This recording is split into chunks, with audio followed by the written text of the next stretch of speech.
Magandang araw po sa inyo dyan mga kababayan. Ang video na ito ay kadugtong ng nauna kong video para sa electric fan na to.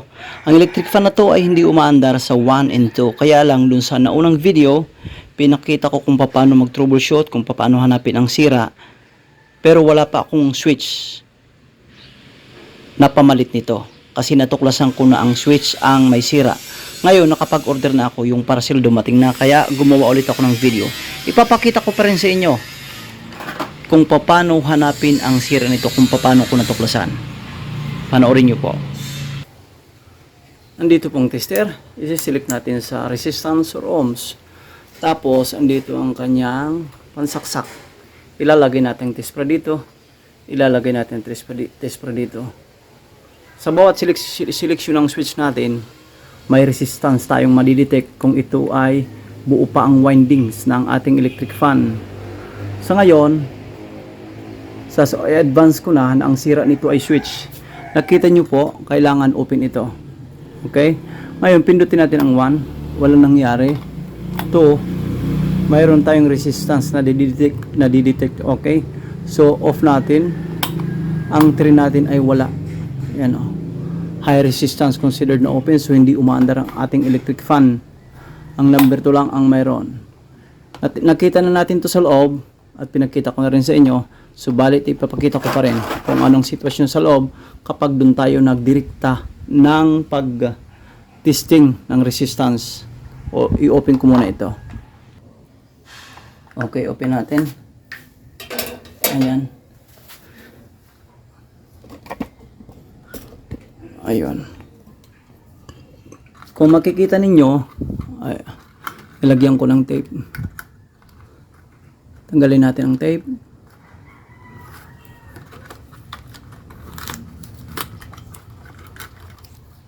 Okay, nagkalas-kalas na. Ang brown natin, ayan ay common para sa switches. Okay. White 1, 2 black, 3 red. Okay, kapag pinindot mo alin dyan sa switch, ayan ay magkukunik dito. Ang hanapin natin ito para makuha natin ang resistance kung yan ay buo pa. Okay. Para mahanap natin ito, ang ititrace muna natin yung brown kung asan, kasi ito ay may balot, hindi na natin tatanggalin. Ganyan yan. Tapos nakasalig sa resistance, hanapin natin brown. Oops. Hanapin natin brown.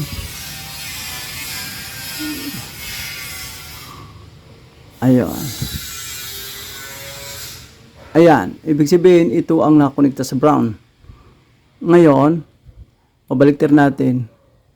Kapag ang opposite ng contact na yon ng plug, so ibig sabihin ito na yon. Testing natin number 1. Ayun, may resistance. Okay?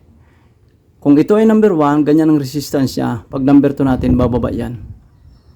Okay. Kung mayroon contact, inaasahan natin ang number 2 kasi mayroon niyang kasi umaandar. Ang number 1 hindi umaandar. Kasi nga ang switch may problema, pero ang windings niya buo pa rin. Yan. Ayan. Tapos, number 3, mas mababa sa number 2. Okay, mga kababayan, buong windings natin. Nakita nyo po. Tatanggalin natin ang switch at ang pagkakasulda niyan at papalitan natin ng bago. Ipapakita ko sa inyo ang switch at andito. Titingnan natin kung tama ang dumating. Kasi standard yung in-order ko. Sana tama yung dumating. Ayun.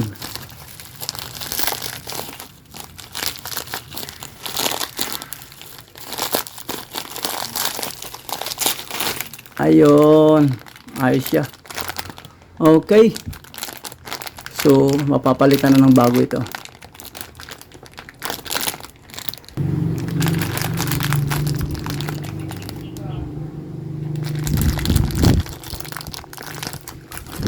Ayan.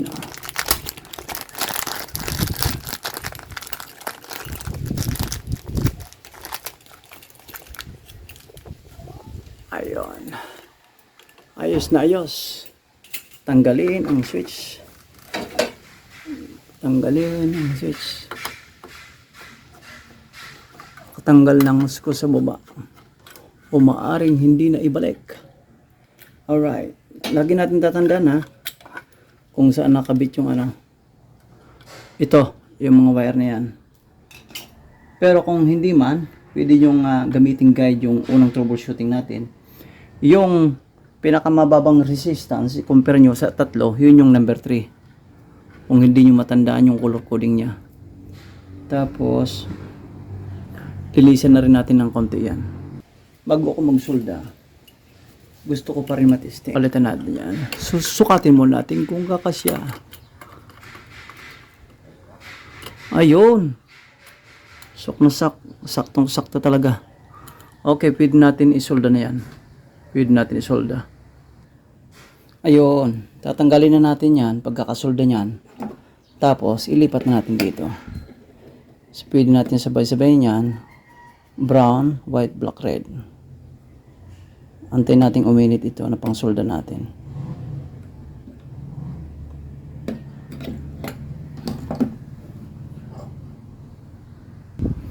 Dahil sa mahaba pa naman ng wire, ang gagawin ko na lang ay putulin. Putulin ko na lang yan.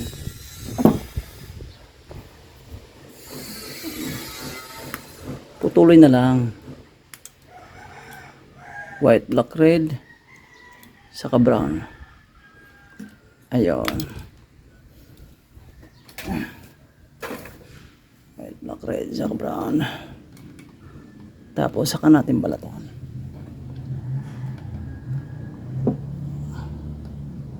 Balatan. Ayun. Tapos ito.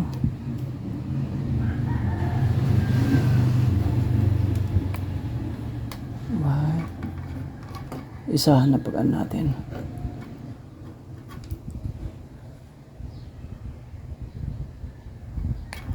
Mainit na yung pangsolda natin. Tamang-tama yan.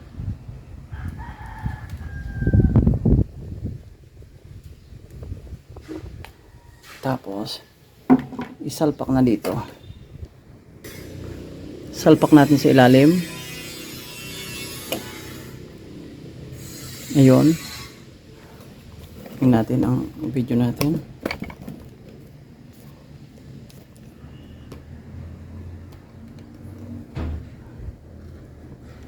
Subukan natin to.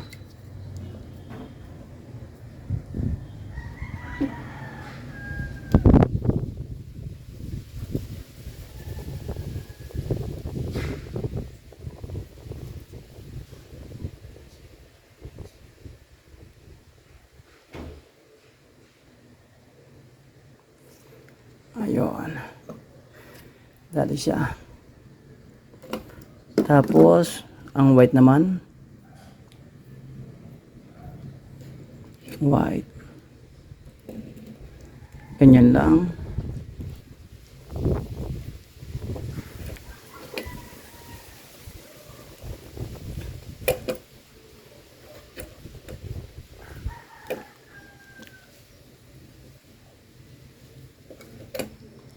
Ayun.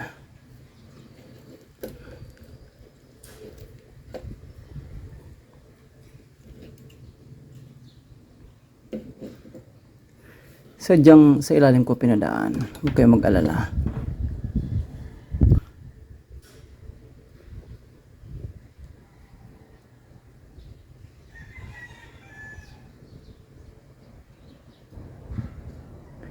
Yan. Lutong-luto na hindi kumikinang. White and then black.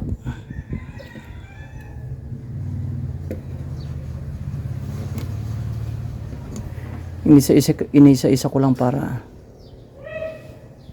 habang gumagalaw, huwag matatanggal.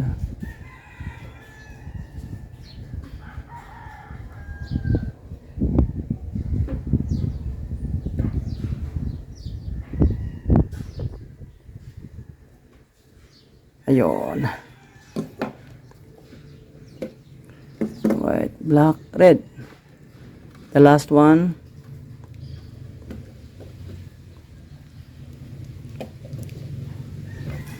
Minsan, pwede naman ganito yan, ano? Yan. Pero sabi ko nga sadya ko yan na ganyanin. Sabi ng ibang ano dyan, eh, pinapahirapan mo lang sarili mo. Pero hayaan mo yan. Hayaan natin yan.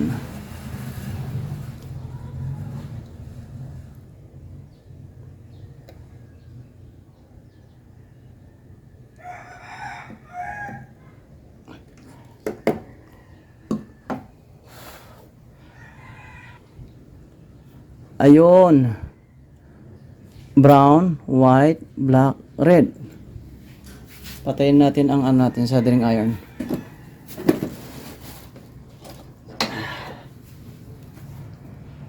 Tapos, ilalagay ko na ito doon. Tingnan natin ha. Siguraduhin natin na tama yan, nakabitan natin ha. Brown, brown, brown. Yan, nagkita natin ha. Ayan o, brown, brown, brown. 1, 2, 3, ito ang 0 or ito ang off. Kabit ko na. Iwalay muna natin itong ano, kasi baka makapaso ito. Tapos, dahil nakahiga ito, pwede ka naman magsolda na nakabit na dito o kaya nakatayo. Pero kung saan ka maluwang, kung saan mas komportable ka, doon mo ito gagawin. Yan. Katulad nito. Siyempre ang switch ay kailangan nakabaon o nakalitaw. Kaya ang gagawin ko nito, yan, nakita nyo po. Patatayuin ko. Okay, kabayan. Ilagay natin ang ating switch. Siguraduhin natin nakabit. May kabit ng maayos. Tapos sa baba, ganoon din.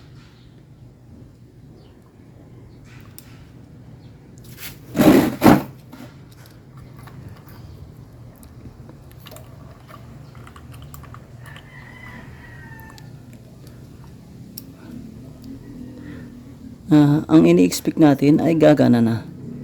Siyempre naman.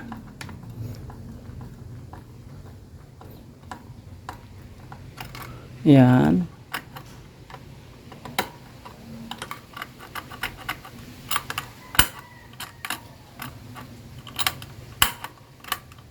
Yan.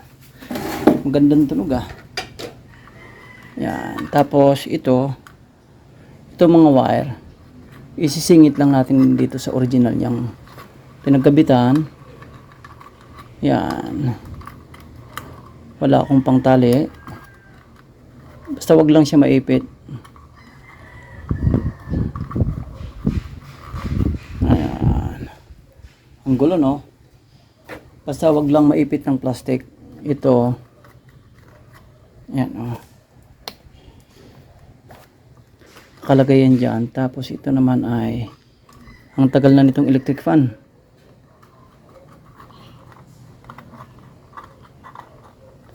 Bawat sira ayos, bawat sira ayos. Bawat sira ayusin. Tapos ito dito. Isara na natin lahat para pag testing isahan na. Wag natin ikat ang video para wag natin i-post para dire-diretso ang testing natin. Walang masabi si kabayan. So, sa ngayon, balikan natin ang simula. Balikan natin ang simula. Ang ginawa natin, subukan natin ito ano. Ang switch natin nandiyan. Pindot, stop, pindot, stop, pindot, stop. Okay ang function sa switching, malalaman natin sa actual contact niya. O may pagbabago. Kung dati ang may contact lang o ang may resistance lang ay ang tawag nito, ilagay natin dito ang number number 2 switch ang may resistance lang. Ilagay ko na, ano? Asa na? Ayun. Nakalagay yan dyan. Okay. Ang ano natin, ilagay natin sa resistance para diretso na tayo kasi. Yan. Asa na ang ano? Inaayos pa natin ang settings nito. Ayun. Nakita nyo po. Ay, ano ah. Ayusin natin. Nakita nyo po. Yan oh. Kanina, ganyan, mayroon na agad mega ohms, blah blah blah. Ngayon, number 1 natin, subukan natin. Naandyan na ang resistance. Tapos, bababa yan kapag number 2. Direkta, bumaba na. Tapos, number 3, yan. So, okay na po, mga kababayan. Ang nadidetect natin na yan ay galing na sa windings. I-off natin, subukin natin ang 1 off. 2 off. Okay, 1 muna. 1. Resistance na andyan. Tika muna.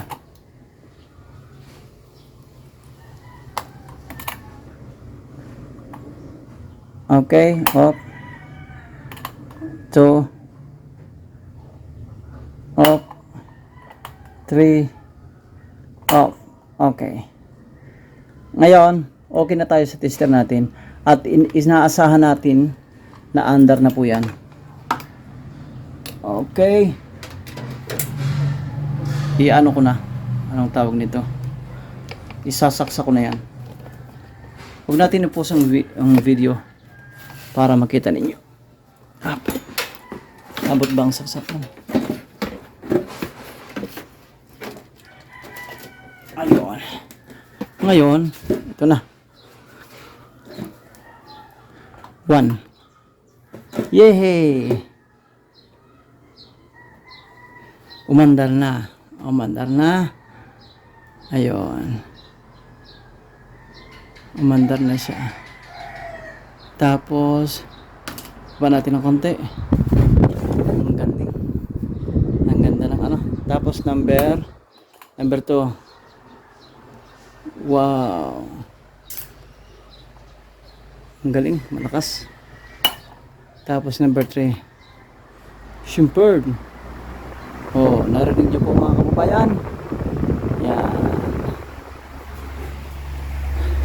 Yung dito, nawawala kung asa lang yun. Madali lang naman palitan yun. Sasalpak lang tapos okay na. Saka yun lang naman ang problema. Diyan. Kasi ito, nakikita niyo naman, di ba? Nagpapa naman siya, function pan. Okay. Nagwawagay-way.